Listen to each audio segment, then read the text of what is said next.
அட்வான்ஸ்டான study plan தான் நம்ம இன்னைக்கு பார்க்க போறோம். உங்க முன்னாடி இன்னும் இருக்கிறது 5 months. NEET 2025க்கு இன்னும் உங்க முன்னாடி எவ்வளோ மாசம் இருக்கு? 5 months இருக்கு. ஸோ ஒரு நாள்ல நம்ம எப்படின்னா இந்த ஒரு டைமை மேக்ஸிமம் யூட்டிலைஸ் பண்ணலாம். நான் சொன்ன மாதிரியே 12 to 13 hours நீங்க ஆக்டிவ் லேர்னிங்காக ஸ்பெண்ட் பண்ணணும் ஒரு நாள்ல. இந்த 12 to 13 hours நம்ம எப்படி தான் பண்ண போறோம்னா 3 ஸ்லாட்ஸா வந்து ஸ்ப்ளிட் பண்ண போறோம். 3 ஸ்லாட்ஸ்னு சொல்லும்போது ஃபர்ஸ்ட் ஸ்லாட்ல உங்களோட வீக்கஸ்டான சப்ஜெக்டை நீங்க ஃபோக்கஸ் பண்ணணும். That may be physics, that may be chemistry, that may be biology. இந்த 3 விஷயத்துல உங்களுக்கு வந்து எது உங்களுக்கு வீக்கா உங்களுக்கு தெரியும்ல உங்களை பத்தி, அதை நீங்க வந்து ஃபோக்கஸ் பண்ணணும். ஸோ ஃபார் எக்ஸாம்பிள் என்னோட வீக் ஆன செக்ஷன்னு சொன்னா அது வந்து கெமிஸ்ட்ரி. ஸோ கெமிஸ்ட்ரியை வந்து நான் என்ன பண்ணுவேன், அதில் இருக்கிற வந்து NCERT படிப்பேன், அதில் இருக்கிற ப்ரீவியஸ் இயர் கொஸ்டின் பேப்பர் பண்ணுவேன், அதுக்கப்புறம் சால்வ்டு கொஸ்டின்ஸ் பண்ணுவேன். இந்த மாதிரி 3 hours ஃபர்ஸ்ட் ஸ்லாட்டுக்காக நான் வந்து டைம் ஸ்பெண்ட் பண்ணுவேன். ஸோ படிச்சுட்டே இருக்கோம். அதுக்கப்புறம் ஒரு 15 to 30 minutes ஒரு பிரேக் எடுத்துக்கோம். அந்த ஒரு 15 to 30 minutes பிரேக்கில் கம்ப்ளீட்லி டிஸ்ட்ராக்ட் ஆகி போகாமல் நீங்கள் அதை கவனிக்கணும். ஃபுல்லாக நம்ம வந்து ஃபோனை யூஸ் பண்ணிகிட்டே இருக்கணும், ரீல்ஸை பார்த்துக்கிட்டே இருக்கணும், அந்த மாதிரி கிடையாது. இந்த 15 to 30 minutes நீங்கள் வந்து அந்த ஒரு படிக்கிறத விட்டுட்டு இன்னும் கொஞ்ச நேரம் மெடிடேட் பண்ணலாம், கொஞ்ச நேரம் இன்னும் அடுத்த ஒரு 3 hours நம்ம எப்படி ஸ்பெண்ட் பண்ணுறதுன்னு யோசிக்கலாம். ஸோ அந்த மாதிரி இஃபெக்டிவாக இந்த ஒரு பிரேக்கையும் நீங்கள் வந்து ஸ்பெண்ட் பண்ணணும்.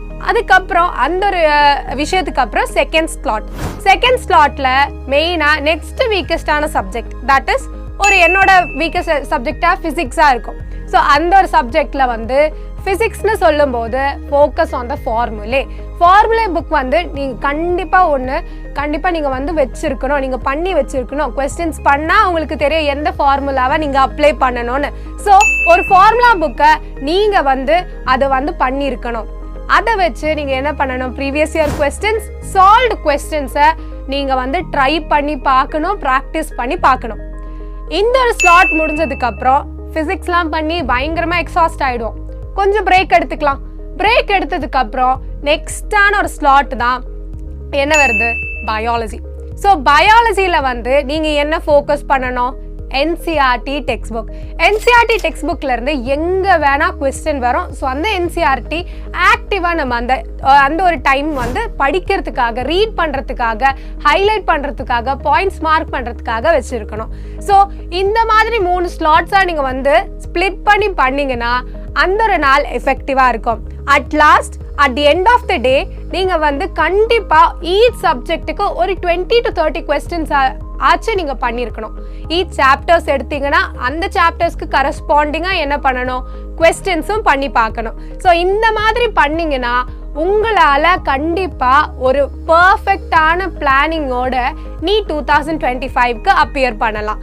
அது மட்டும் இல்லாமல் எப்போதான் மார்க் டெஸ்ட் அட்டென்ட் பண்ணுறது, அந்த மாதிரி உங்களுக்கு வந்து நிறைய தாட்ஸ் இருக்கும். ஃபர்ஸ்ட் நீங்கள் என்ன பண்ணணும்னா சிலபஸை கம்ப்ளீட் பண்ண பாருங்கள். சிலபஸ் கம்ப்ளீட் பண்ணி முடிச்சதுக்கு அப்புறம் தான் என்ன பண்ணணும், நம்ம மார்க் டெஸ்ட்டை அப்பியர் பண்ணணும். மார்க் டெஸ்ட்டில் எவ்வளோ நிறைய அப்பியர் பண்ணுறோமோ அவ்வளோ உங்களுக்கு எக்ஸ்பீரியன்ஸ் வரும். ஸோ எவ்வளோ நம்பர்ஸ்னு சொன்னால் உங்களால் முடியறதா நீங்கள் ட்ரை பண்ணுங்கள். ஓகே, ஸோ வந்து அதை அப்பியர் பண்ணுறதுக்கு கண்டிப்பாக நீங்கள் பயப்படக்கூடாது. உங்களால் முடிகிற மார்க் டெஸ்ட்டையும் நீங்கள் அட்டென்ட் பண்ணணும். ஸோ இந்த மாதிரி ஒரு பிளானை வந்து நீங்கள் மெயின்டைன் பண்ணிட்டு இருந்தீங்கன்னா கண்டிப்பாக உங்களுக்கு நல்ல ஒரு மார்க் வந்து NEET 2025ல வரும்.